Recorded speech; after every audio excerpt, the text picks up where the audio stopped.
Good afternoon, everyone. I'd like to call the meeting of the Finance Committee to order, please. Mark, are there any public speakers? Yes, Mr. Chair, there are two public speakers. We will start with Jason Anthony.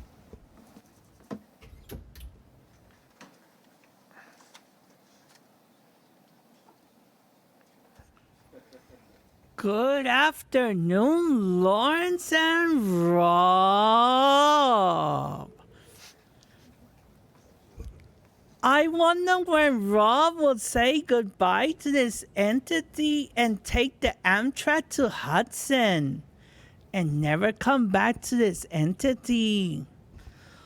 But Larry, you did some interesting points doing transit earlier today.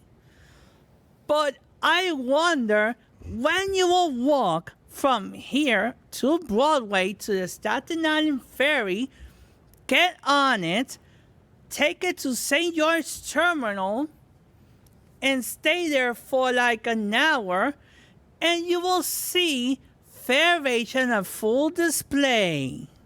Or take the 4-5 train across the street at Bowling Green and take it to my home station that is Atlantic Avenue Barclays Center, and you will see Fairvation on full display. Or take the subway and see NYPD officers not wearing their mask in pure violation of the TSA mandate. You did it too little too late, Larry, because you know that your days in the board are counted. Because you have done little to nothing for riders.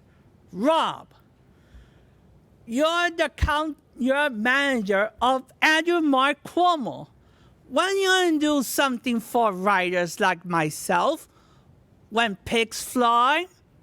I don't think so. I think you should take Amtrak to Hudson and stay there. I'll see you guys on CPOG. Thank you. The next and final speaker is Christopher Greif.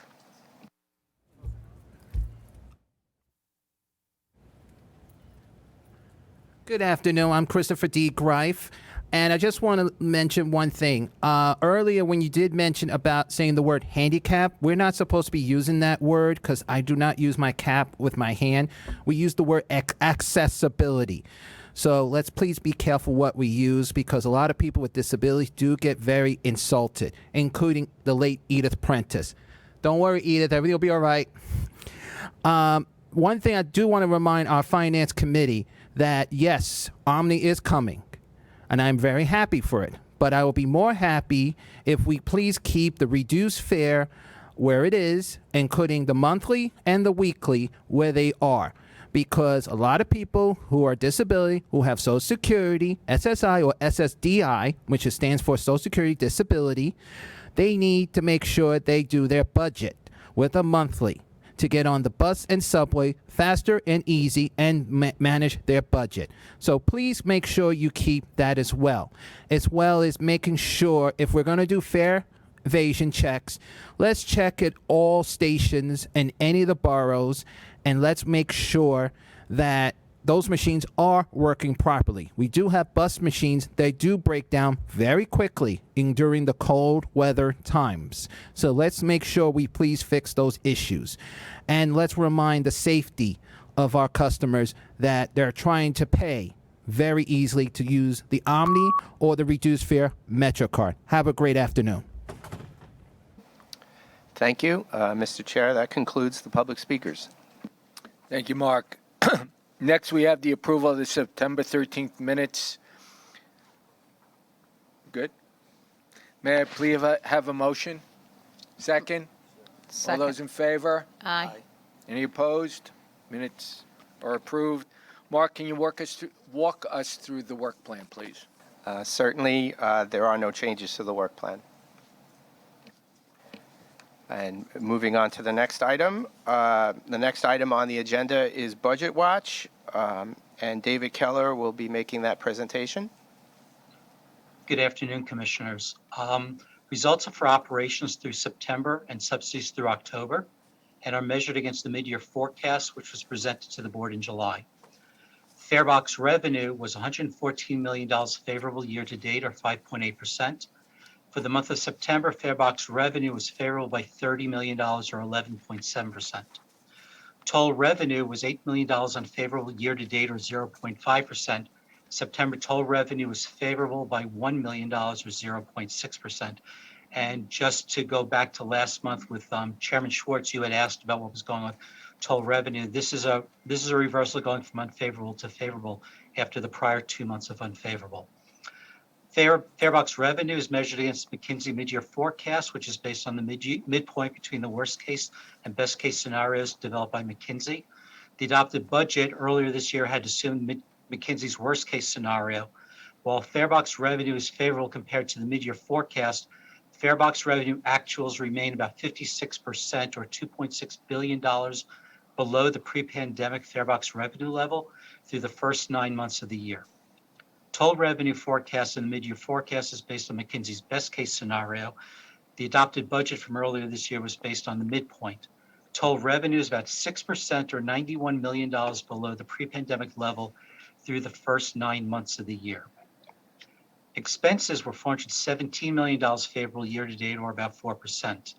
About 55% of the favorable variance is timing related, with the remaining $185 million attributable to real savings. Vacancies continue to have a favorable impact on expenses across all agencies, as does the cost of paratransit service contracts at New York City Transit, mostly due to the ridership levels that are being serviced by the paratransit system. The timing of receipt of health and welfare rebate credits has also been favorably impacting results. Overtime, which was included in the overall expense category, was $19 million year-to-date favorable, or 2.7%. Transit, however, was $19 million, or 4.3% unfavorable, primarily due to vacancy coverage and unfavorable weather, particularly the remnants of Hurricane Ida. All other agencies are favorable year-to-date through September by a combined $39 million, or 13.9%. Debt service was $10 million favorable year-to-date, or 4%, reflecting lower than budgeted variable rates, timing, and the application of investment earnings and the structuring of recent bond issuance with longer dated amortizations. Subsidies were $247 million favorable year-to-date, or 6%. This reflects receipts through October for MTA, the Petroleum Business Tax, the Payroll Mobility Tax, MTA aid, and the real estate transaction taxes, and through September for the for-hire vehicle fee. October FHV receipts are expected later this week. Through October, MTA was $15 million favorable, or 1%. PBT was $5 million favorable, also 1%, and the Payroll Mobility Tax was $132 million favorable, 11%. MTA aid was unfavorable by $17 million, or 8%. On the real estate transaction side, MRT was favorable by $52 million, 11%, and the urban tax was $56 million favorable, or 20%. Through September, the for-hire vehicle fee was $4 million unfavorable, or 3%.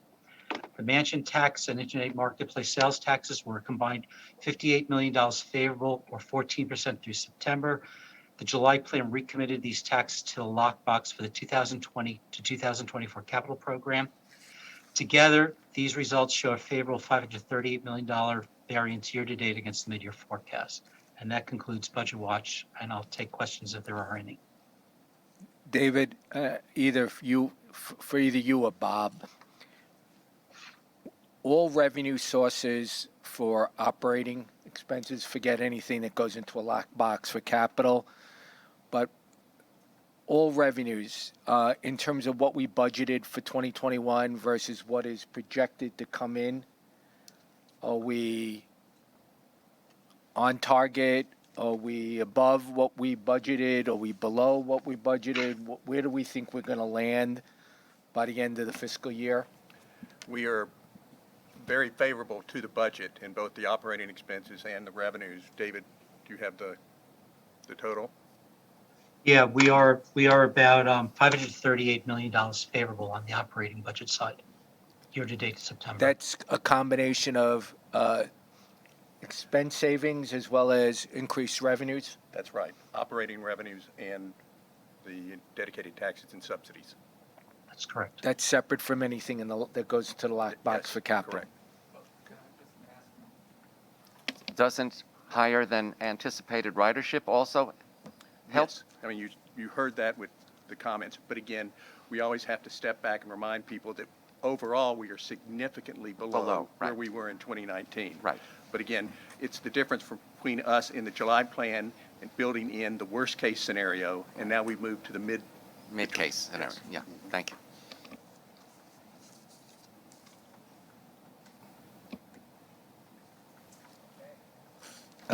Thank you, David. The next up is Finance Watch with Pat McCoy.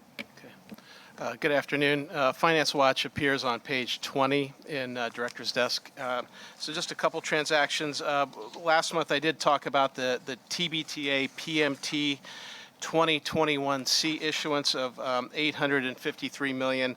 The statistics are here. I'll just quickly run through those. The all-in TIC, or true interest cost, for this issuance was 2.88%. With an average life of 21.3 years. There was a refunding component as part of this. The bulk of the transaction was for new money, but the refunding component generated $27.3 million in present value savings, or 13.2% of the refunded bonds. We do have an upcoming transaction, which is a remarketing of two subseries of TBTA general revenue bonds, the 2002F and the 2008 B2. We are going to be pricing those bonds this week, and just one notable change to the plan of finance. We had originally planned to go out and issue these as floating rate notes using the secured overnight funding rate. However, due to market conditions, we are converting these to fixed rate bonds, and we'll fix them out for the remaining life. And so I'll report on the details of that next month. Lastly, we have a fuel hedge to report. We did our monthly fuel hedge on September 29th for 2.8 million gallons of ULSD, and we locked in a price of $2.14 a gallon with the winning bidder on this one, which was Merrill Lynch Commodities. Happy to take any questions if there are any at this point. Okay, thank you. Okay, thank you, Patrick. Next, we'll move on to the MTA headquarters and all agency items, which begin on page 31 of the committee book. And once again, we'll turn it back to Pat for the first item. Okay, thank you, Mark. Before you today for approval and your consideration is a staff summary. We are seeking MTA board authorization and approval of the necessary documentation to issue notes for working capital purposes in an amount not to exceed $4 billion. And these notes are being issued in anticipation of the receipt of federal operating grants expected to be received under the Coronavirus Response and Relief Supplemental Appropriations Act of 2021, what we refer to as CRISA, and also from the American Rescue Plan Act of 2021, or ARP. The reason for this is that the regional allocation, what's referred to as the whack-up between the states of New York, New Jersey, and Connecticut is not resolved. And due to that continuing issue, we need the money sooner, and that is why we're seeking approval of the issuance of the grants, of the notes, sorry. Let me ask a question. I just want to make sure, I don't have any objection to it personally, but I just want to make sure with the new administration and the State Division of Budget, is everyone aware of this request, and is everyone okay with it and in support of it? Andrew? Are there any ideas as to when this interstate disagreement may actually finally be resolved? Sure. We do anticipate resolution soon. There is Soon being 3 to 6 months? no, I would anticipate by November 8th, because that's when we need to file application papers for a $2.2 billion competitive or discretionary grant. Part of that for coronavirus support. Part of that application process requires that regional allocations and sub-regional allocations must be resolved. And so in order for us to make that application, we do anticipate resolution of that matter. Thank you. Second. All those in favor, say aye. Aye. Any opposed? Motion carried. Okay, thank you. The second action item will be presented by Stephanie Delisle. Good afternoon. Capital Funding Management is seeking board approval to file for and accept federal grants in federal fiscal year 2022 against FFY 2021 appropriations. These FFY 2021 grants were not obligated in that federal fiscal year due to the delay in the allocation agreement between the states of New York, New Jersey, and Connecticut. Does any board member have a question? I'll make a motion to approve. Do I have a second? Aye. All those in favor? Aye. Any opposed? Motion is carried. Thank you. Moving on to reports and information items. We do have 3 reports and information items. The first is the annual review of MTA's derivative portfolio, including the fuel hedge program. And once again, Pat is here to answer any questions you might have. Yeah, the report is in director's desk. It's a good leave behind. There's good material there, and happy to take questions if there are any at this point. Okay, thank you. The second item is a draft of the MTA financial statements for the second quarter for the 6-month period ending June 2021. And Jim McGovern is also available to take any questions that you might have. Thank you. And the third item, the last item, is the 2021 semi-annual investment summary. Miguel Cuejo is available to take any questions on that item. Okay, thank you. Now we move to the first procurement item on the agenda, so I'll turn it over to Kavesh Iyer. Thank you, Mark. Good afternoon, Commissioners. The first item is a competitive action for MTA headquarters and represents a change order in the sum of $2,374,215 to increase the contract funding needed to firstly fund Guardian Services Industries increased labor costs due to a new 32BJ union collective bargaining agreement, and 2, to fund the unanticipated additional porters needed to provide enhanced cleaning due to the COVID-19 pandemic as directed by the New York Department of Health. I submit this item for your approval, Mr. Chairman, and the board. All right, does anybody on the committee have questions? If not, I make a motion to approve. Do I have a second? Second. All those in favor? Aye. Any opposed? Motion carried. Thank you. MTA headquarters has no competitive actions nor ratifications proposed this month. I move over to Long Island and Metro North. Metro North has one competitive procurement action totaling $1,760,000. This is a contract modification to KS Engineers PC, a certified minority business enterprise, to provide additional inspection services, including retaining walls and transmission poles and towers throughout Metro North's railroads, Harlem, Hudson, and New Haven lines, and has a not-to-exceed amount of $1,760,000. This contract, the original contract, also includes the annual requirements for bridge inspections, underwater inspections, confined space inspections, and tunnel inspections in accordance with the New York State Department of Transportation Railroad Bridge Inspection Manual and the Federal Railroad Administrative Bridge Safety Regulations. I submit this item for your approval. Commissioner Albert? Yeah.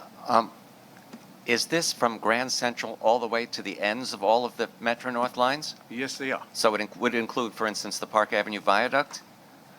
I have my procurement lead on this. I'm going to turn to him. Anthony? Good afternoon. The viaduct is covered under a special contract for the Park Avenue tunnel, but this does include, I would say, from High Bridge North throughout our territory. Oh, I see. And to the ends of the lines? Yes, that's Thank correct. you. Thank you. I'm going to make a motion to approve. Do I have a second? All those in favor? Opposed? Motion carried. Thank you. There are no items for Long Island Railroad. I'm going to move over to New York City Transit and MTA Bus. There are no items for New York City Transit and MTA Bus. For bridges and tunnels, the B&T have one competitive procurement action totaling $21,543,452. This is a competitively solicited miscellaneous procurement contract would award to Electronic Transaction Consultants, LLC, to design, build, operate, and maintain an EasyPass interoperability hub for 10 years with one 3-year option in the negotiated amount of $21,543,452. Please take note that this cost will be fully reimbursed by the interagency group to Bridges and Tunnels. I submit this item for your approval. Are there any questions? I'll make a motion to approve. Do I have a second? All those in favor? Any opposed? Motion carried. Thank you. There are no items for First Mutual Transportation Assurance Company. This concludes the procurements. Now back to Mark. Thank you. Kabesh. The MTA consolidated reports are included in the book, the financial reports from pages 63 to 169. They include both the September reports as well as August, since the prior committee meeting had taken place too early in the month to include the August numbers. Next on the agenda is the real estate portion of the agenda, and we'll turn it over to David Florio. Thank you, Mark. Mr. Chairman, real estate has 5 action items for consideration and approval. There are 4 action items for Metro North. The first is a license agreement with Fleetwood Cafe for retail space in the Fleetwood Station Overpass in Mount Vernon. The second is disposition of property to New York State Parks, Recreation, and Historic Preservation at the Breakneck Ridge Station in Fishkill. The third is a resolution to acquire various real property interests in the Bronx, Queens, and Westchester for Penn Station access. And the last is a license extension with Love Pop for retail space on the main concourse at Grand Central Terminal. The final action item is for New York City Transit and is comprised of a ground lease of transit property at 40 Key Street to the Gotham organization and an accompanying ground lease by transit of property on Varick Avenue, both are in Brooklyn. We also have 3 information items, Mr. Chairman, but also in advance of answering any questions, Bob Paley, Director of Transit-Oriented Development, will brief the committee on the Key Street action item I just mentioned. Great. Thank you, David. 40 Key Street is a transit authority property on the Greenpoint Brooklyn waterfront, which houses its mobile wash and material supply units. This site is located in a neighborhood that transformed from industrial to residential. A strategic review of MTA property found this to be a significant redevelopment opportunity. MTA issued an RFP requiring developers to find an appropriate site to relocate the transit operating functions at the developer's cost. Based on the results of this very competitive RFP process, we are proposing to conditionally designate the Gotham organization to develop the property. The developer will build a new turnkey facility for mobile wash and material supply in East Williamsburg on an industrial site which the developer is holding for this purpose. The developer will seek to change 40 Key Street's zoning to be similar to neighboring properties in Greenpoint. The developer has proposed significant community benefits if the site is successfully rezoned through the city's land use review procedure, including enhanced waterfront access, affordable housing, and a permanent home for the Greenpoint Monitor Museum. In addition, the City of New York and Gotham will locate a replacement facility for the New York City Transit Emergency Response Unit within the 40 Key Street redevelopment project at no cost to MTA. This will allow the city to complete construction of a new New York City park in northern Greenpoint on the current emergency response unit site. The ground rent and other terms are described in the staff summary. We are seeking board authorization to conditionally designate Gotham as the developer, negotiate and document the transaction, and allow the developer to advance their proposal through the public review. Following completion of the zoning action, legal documentation, and environmental review, the final transaction will be brought to the board for approval. Additional details are in the staff summary, and we're happy to respond to any questions at this time. Commissioner Lin? Yes, just one question. I think there are lots of terrific elements in this in the Key Street project. I just want to make sure in the zoning issues that is going to go through ULURP. That's the contemplation that the MTA and the builder would go through the ULURP process on zoning. Yes, that's correct. In order to rezone the site, the developer will take the site redevelopment plan through ULURP. Thank you. Commissioner Law? Two questions, please. David, about a year ago, maybe it was 2 years ago now, you and your colleagues briefed us on MTA's new TOD program, the Transit Oriented Development Program. Was this project done pursuant to that new program, or was this a standalone RFP? No, this grew out of an analysis that was undertaken to look at MTA facilities to see if there were opportunities such as this, redevelopment opportunities of changing neighborhoods. This site was identified several years ago, actually. And the complexity here, of course, as you can see, is we needed to find a site to locate the current facilities. And so that was part of this RFP process. Got it. And just curious, when was this RFP, and how robust was the procurement? Like, how many development companies? It looks like a terrific parcel. Was there a lot of interest? There actually was quite a bit of interest. I think we had, let's see. Was it all pre-COVID? Six responses. Yes, it was pre-COVID. But this is a terrific site, we believe. It's a neighborhood that is totally transformed, and right. Our current facility is not really appropriately located at this point. Got it. And I think I asked this last week, but just to refresh my recollection, what % of the units will be affordable? It's being worked out by the developer and the city, but I believe it's 25%. Thank you. Does anyone else have any questions?